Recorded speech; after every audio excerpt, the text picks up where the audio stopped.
Vamos sentar, por favor. Vou precisar da paciência de vocês para recorrer ao evangelho da semana passada, cujo tema foi a multiplicação dos pães. Vamos recordar bem rapidinho.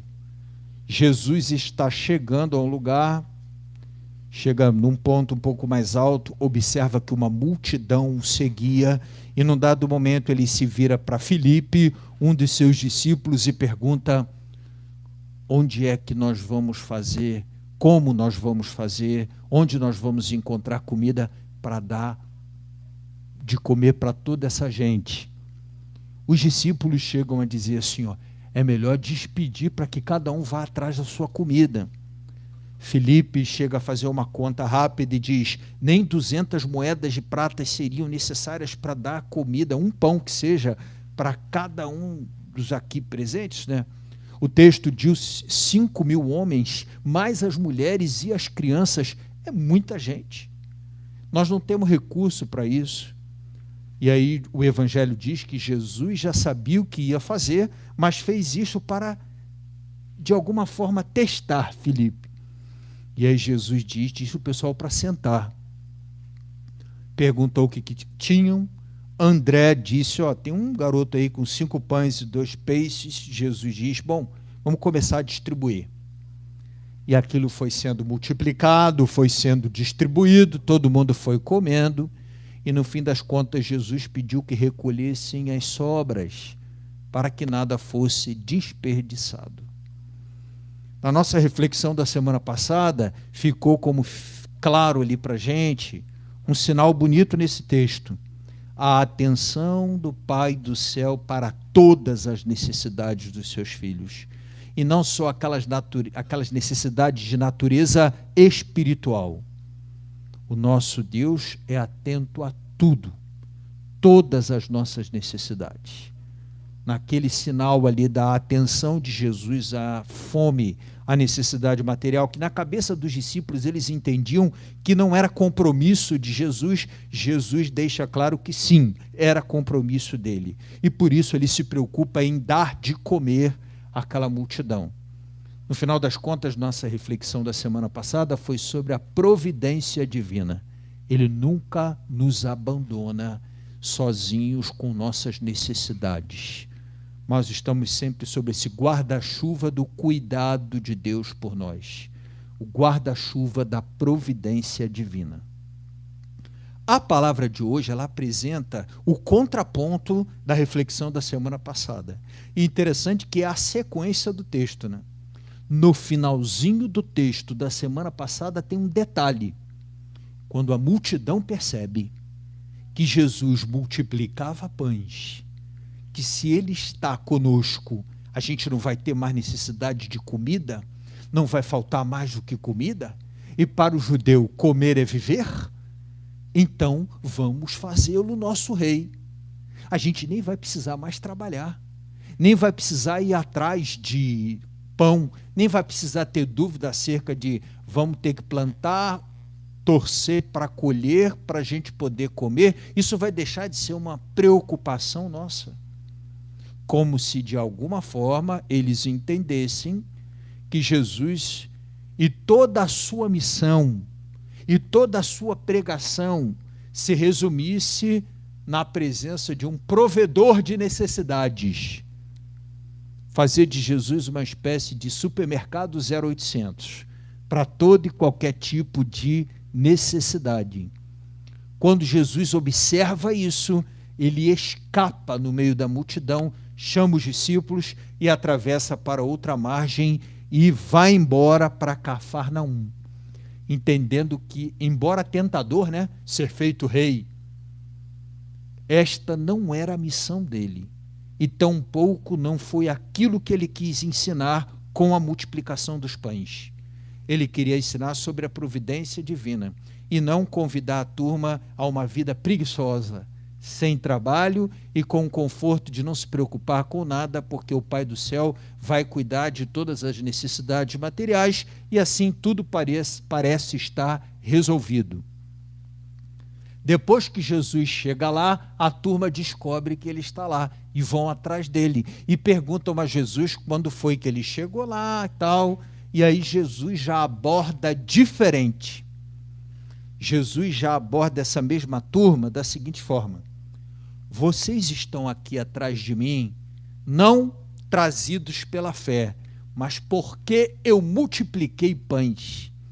Não foi, portanto, a fé, mas um interesse preguiçoso, um interesse bastante conveniente que trouxe vocês até aqui. A aproximação de vocês na condição de necessitados foi bem-vinda, mas a aproximação de vocês na condição de interesseiros não é bem-vinda. Não sei se percebem a diferença. Jesus percebe que ali a aproximação era de quem tinha fome, e para ter fé precisava, em primeiro lugar, que a sua fome fosse saciada, até para ele ter condição de entender sobre o sentido da fé. Agora ele estava diante de alguém que não tinha fome, mas não queria ter fé, queria a garantia da permanência daquela condição de ausência de fome, barriga cheia, como se isso resolvesse tudo, e como se Jesus estivesse ali só para garantir barriga cheia e não para coisa maior. Jesus diz assim, ó: esforçai-vos pelo pão que mata a fome, de modo a vocês não terem mais fome. Portanto, esforçai-vos pelo pão do céu, e não simplesmente por suprir suas necessidades materiais. Jesus não desconsidera a importância disso, de suprir necessidades materiais, tanto que multiplicou pães. Hoje é o domingo do quilo, nosso primeiro domingo do mês, e a gente sempre tem essa atenção especial para essa parcela da nossa comunidade que vive uma condição muito parecida àquela daquela multidão que queria seguir Jesus, mas tinha fome. Mas, ao mesmo tempo, Jesus aqui chama atenção para o fato de que encher a barriga de alguém não é resolver tudo. Os Titãs já diziam que a gente não quer só comida. Não diz a música do Titãs? A gente não quer só comida, não resolve tudo. E ao longo da história da nossa fé, a gente tem muitos santos e santas que refletem sobre isso, falando de uma fome que a gente tem, uma fome de sentido. Por exemplo, sempre me chamou a atenção que em países com alto grau de desenvolvimento, onde, por exemplo, o índice de desenvolvimento humano é altíssimo, onde praticamente não existe fome, e o acesso à educação, à saúde, à moradia é praticamente de 100%, que o índice de suicídio, sobretudo de jovens, seja tão alto. Será que esse não é já um sinal entre nós de que barriga cheia, de que as necessidades materiais satisfeitas não é a resolução de tudo? De que exista em nós algo mais do que simplesmente esta necessidade? E aí Jesus continua na reflexão dizendo que não só de pão vive o homem. Jesus continua na reflexão e diz: o pão que mata a nossa fome em caráter definitivo, ele vem do céu, ele não brota da terra. E depois Jesus dá mais um passo na reflexão e diz: eu sou o pão vivo descido do céu. Quem come deste pão viverá para sempre. Uma dinâmica muito parecida acontece na primeira leitura de hoje. O povo hebreu escravo no Egito, humilhado, uma condição horrível de miséria, pediu muito a Deus que os tirassem dali. O Senhor ouviu o clamor daquele povo, mandou Moisés. Eles viram tantos sinais, as pragas do Egito, a travessia do mar, e começou uma caminhada em direção a uma terra prometida por Deus. E o Senhor já tinha oferecido sinais suficientes para eles acreditarem que eles teriam sucesso naquela empreitada, chegariam até a terra prometida, mas no meio do caminho veio uma necessidade. Como às vezes acontece conosco, né? Para melhorar, às vezes piora um pouco, né? para a gente sair do aluguel e às vezes comprar uma casa própria, entra num financiamento que aperta um pouco mais do que aquele período do aluguel. Em muitas condições, momentos e situações da nossa vida, aperta um pouco para melhorar, mas a gente tem que atravessar o aperto com confiança. Atravessar o aperto com a certeza de que a gente está fazendo a coisa certa, que Deus está conosco, fazendo nossa parte, e a gente continua. E depois a gente olha o aperto pelo retrovisor, ele fica para trás. Não, na primeira necessidade, aquele povo foi lá e disse: como é que foi isso? O Senhor tirou a gente do Egito. Tudo bem que a gente era escravo lá, mas pelo menos a gente tinha umas bolotas de carne para comer lá, e a gente veio para o meio do deserto para passar fome. Ou seja, não aceitaram que no meio do caminho, em algum momento, pudesse ter alguma dificuldade, como se a garantia que o Senhor deu de que ele caminharia com aquele povo e eles chegariam a contento na terra prometida, não tivesse pelo meio do caminho alguma dificuldade para ser enfrentada. Como se, por exemplo, caminhar com fé, a nossa caminhada de fé, significasse em algum momento algo parecido com o que aquele povo queria fazer. Jesus fica aqui para ser o nosso rei. Na hora que aparecer a primeira fome, você multiplica pão, zero dificuldade, zero necessidade, zero trabalho, zero esforço, zero desafio. Você faz tudo e a gente fica aqui, de alguma forma, se aproveitando dessa condição de ter um provedor das nossas necessidades materiais. Eu arrisco dizer que mesmo assim não estaria tudo resolvido. Mas esse, de alguma forma, era o ideal, esse era o sonho daquele povo, que em algum momento precisou entender que não era assim, né? Que as conquistas que são conquistas pela fé, não excluem a nossa luta, não excluem uma parte nossa, um certo sacrifício nosso, um esforço nosso. Eu arrisco dizer que isso dá até um pouco mais de sabor e de valor às coisas conquistadas. Eu vejo, por exemplo, nessa geração hoje, eu, por exemplo, lembro que eu ganhei a minha primeira bicicleta e eu tinha um ciúme daquela bicicleta porque ela demorou muito a chegar. Caiu um pouquinho de terra, pegava uma lama, eu chegava em casa e limpava tudo, não sei o quê, graxa na corrente, não sei o quê, tal, tinha, né? E eu vi depois, assistia as gerações seguintes, meus sobrinhos ganhando bicicleta, chegavam em casa com a bicicleta, eles pulavam da bicicleta, a bicicleta ainda rodava um pouco, pum, caía para o lado. Uma bicicleta nova, bicicleta bacana, mas com a mesma facilidade que aquela veio, virá outra, um pouco menos de empenho. Eu lembro que, por exemplo, as faxinas lá de casa, tinha listinha de tarefas, e eu tinha a minha tarefa. A minha casa era de vermelhão. Lembra do vermelhão?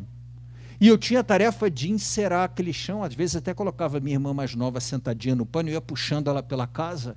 Tem uma diferença grande de idade entre nós, para ajudar, porque não tinha enceradeira, que nem hoje é coisa do passado, enceradeira, né? Quem lembra de enceradeira? Tem mais de 40, isso aí. Não, enceradeira que fazia aquele trabalhinho para a gente lá em casa, tal, né? Mas quando eu terminava aquele trabalho lá, que alguém queria chegar, eu tiro o sapato. Porque tinha um suor meu empenhado ali. Tinha um sacrifício meu, então, ó, não vai entrar aqui. Às vezes meu pé chegava, tira o boot. Como é que é isso? Por que tirar o boot para entrar na minha casa? Tive trabalho para encerar, tira o boot. O que está por trás disso? O fato de haver ali um empenho meu.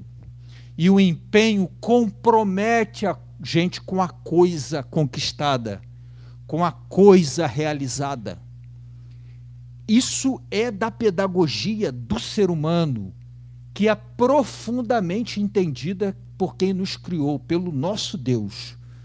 Por isso, Santo Agostinho, que também entende muito de ser humano, diz assim, ó, Deus que te criou sem você, não vai te salvar sem você, que significa que você tem que arregaçar a manga para a coisa acontecer.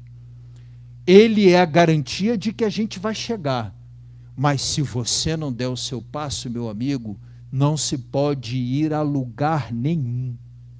nome disso é sinergia, que é o encontro de duas energias, dois movimentos. Está claro no texto de hoje, Jesus não se deixou fazer multiplicador de pães para mostrar que existe em nós uma necessidade de sentido para além das nossas necessidades materiais, e que o nosso empenho, o nosso esforço, o nosso caminhar é parte desse sentido que a gente busca. Eu fui apresentado por um amigo meu para uma série que dificilmente eu tenho tempo de ver série, né? Mas ele fala: padre, dá uma olhada lá, é maneiro, só uma série da HBO chamada Westworld, não sei se vocês já ouviram falar. É uma série de nerd, né? É uma série que a história da série é assim: um cara, posso contar? Estão com paciência para ouvir? Beleza. O cara, ele cria uma espécie de mundo particular. É um parque temático. Esse parque temático, ele passa num cenário como se fosse do oeste, do Velho Oeste, aquelas cidades do Velho Oeste. E nesse parque temático, o cara constrói robôs que são praticamente iguais, mas são iguais a pessoas, uma reprodução ali igual, tal e qual de pessoas, mas são robôs. As pessoas muito ricas pagavam um dinheiro forte para ir lá viver uma aventura no parque temático. Mas chegava às vezes, aí mostrava assim a coisa ruim do ser humano, né? Que o cara aqui no mundo, não, era um pai, tinha família bonitinho, quando ele entrava lá no jogo, ele queria dar tiro na cabeça, rasgar a barriga, não sei. Assim, as pessoas iam lá para as coisas mais sombrias, os desejos mais sombrios, a vontade mais sombria, o cara ali podia fazer o que ele quisesse, porque ali não era crime, não era pessoa, era uma máquina, era um robô. Só que muito parecidos. Você tem a sensação de estar lidando a programação, as respostas, tudo. Você tinha certeza de estar numa cidade real, num lugar real, com pessoas reais, mas eram robôs. Já no primeiro episódio, no final do primeiro episódio, você já começa a entender que o negócio não vai ficar bom.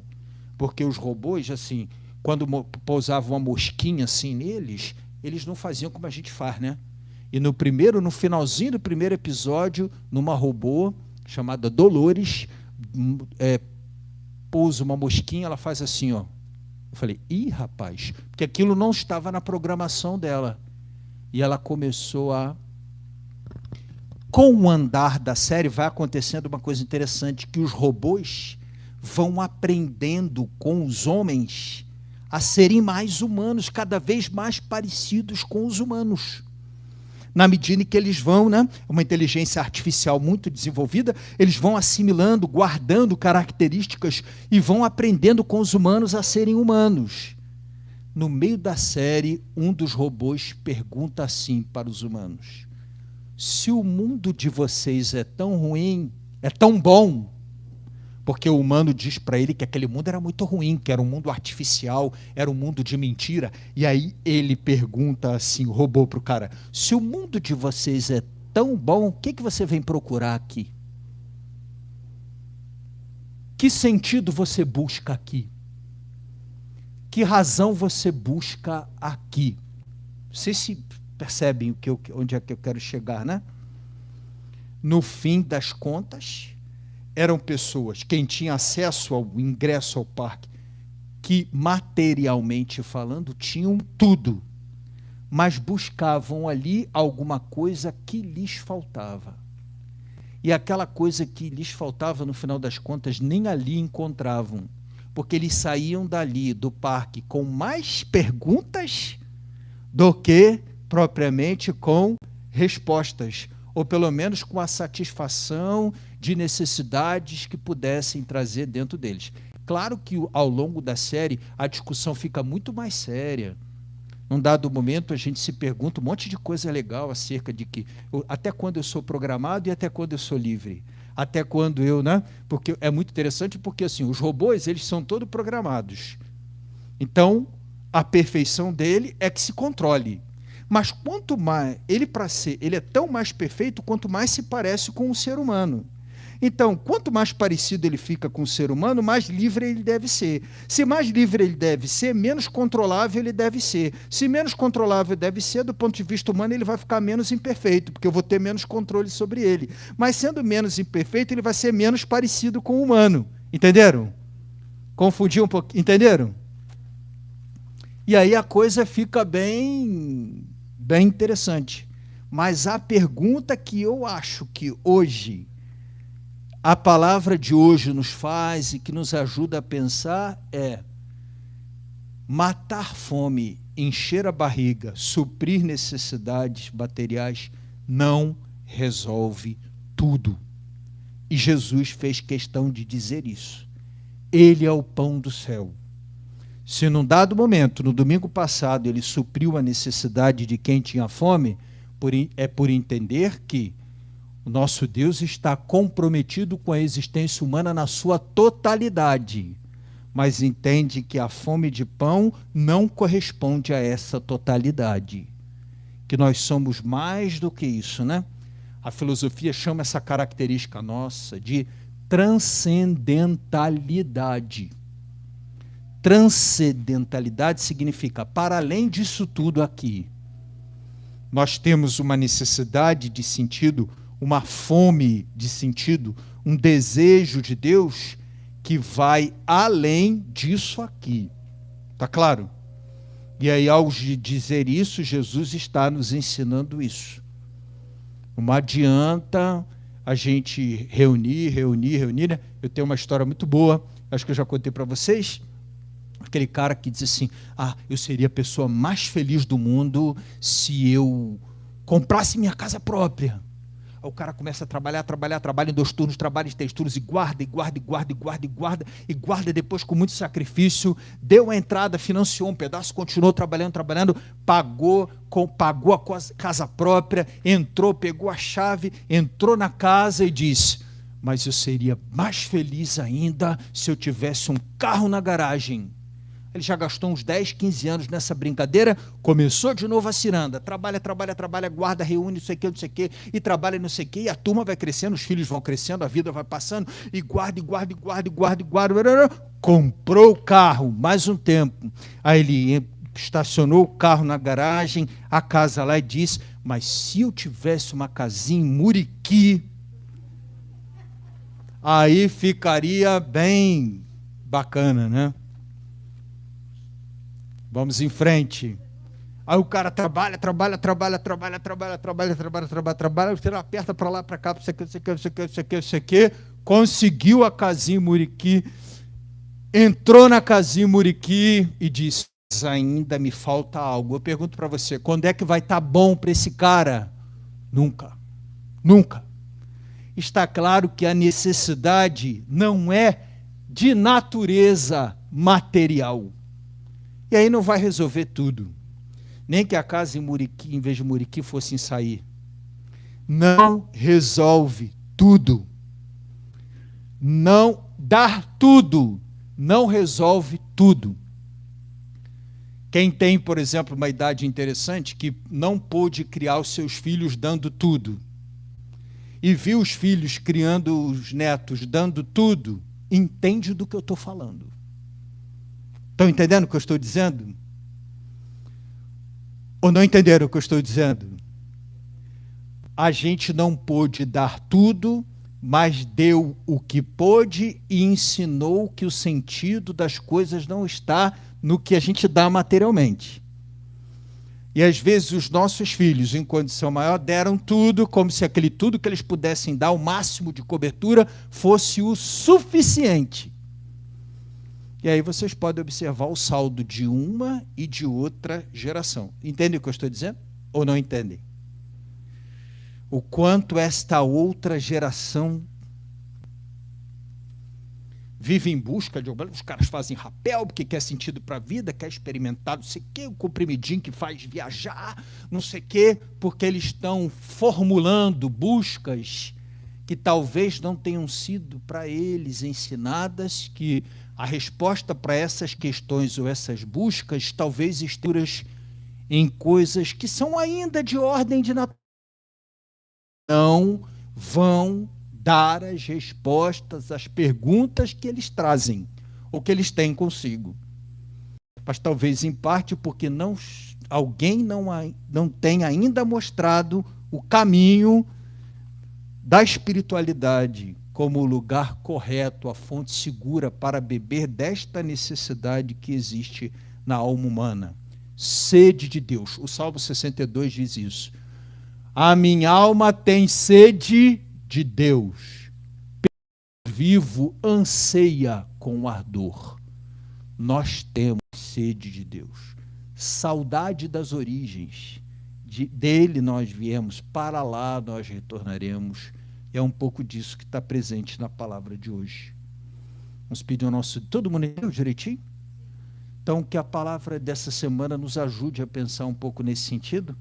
Não só na nossa caminhada, eu acho que se a gente está aqui, essa busca está em nós, mas daqueles que estão ali conosco, que talvez a gente tenha dado boa escola, a gente deu boa roupa, a gente deu boa, isso aqui, mas matou de fome do ponto de vista da formação espiritual, ou alimentou de maneira muito inconsistente, deixou raquítico, deixou esquálido, mal formado alguém do ponto de vista da saúde do corpo espiritual, que também precisa ser alimentado. Eu sempre me questiono muito aqueles pais que dizem assim, não, para a escola você vai, para a igreja, se você quiser, você vai, você decide. Para a escola não, para a escola você vai. E para a igreja, você decide. De alguma forma eu estou dizendo que entendo a necessidade desta alimentação, mas que não entendo a necessidade desta alimentação. Isto me parece vital, aquilo não me parece vital. Se fosse vital e essencial, iria. Mas como não é vital e essencial, vai se quiser. Vocês se percebem? Para a escola não existe nossa postura de considerar isto essencial e de considerar isso aqui, pode ser que sim, pode ser que não. Se não fizer bem, mal também não vai fazer, mas essencial para viver, não. Por trás um pouco dessa nossa atitude está essa percepção do lugar da fé na história, na existência, na vida de alguém. Vamos ficar de pé?